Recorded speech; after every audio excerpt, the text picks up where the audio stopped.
Hello' everyone, good morning. মই কল্পনা দাসে মই মোৰ ইউটিউব চেনেলটোলৈ আপোনালোক সকলোকে স্বাগতম জনাইছোঁ। এয়া হ'ল উত্তৰ গুৱাহাটী আউনীআটী সত্ৰৰ পালনাম।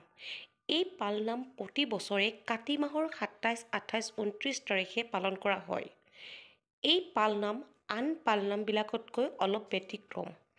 ইয়াত নামঘৰৰ মাজভাগত ভাগৱত স্থাপন কৰি তাৰ পাছত নামৰূপী সৰু ৰঙিয়াল নৌকা এখন স্থাপন কৰা হয় আৰু সেই নৌকাৰ দুই কাষে দুষাৰি নৌকাৰ কাণ্ডাৰী স্বৰূপ বৈষ্ণৱে নাম লগায়।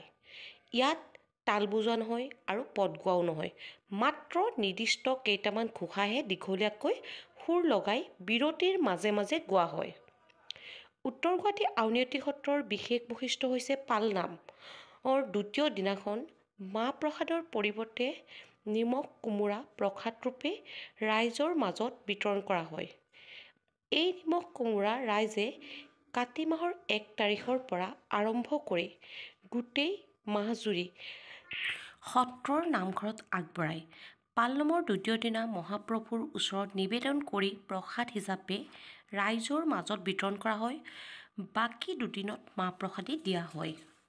এয়াই হৈছে আউনীআটী সত্ৰৰ পালনাম।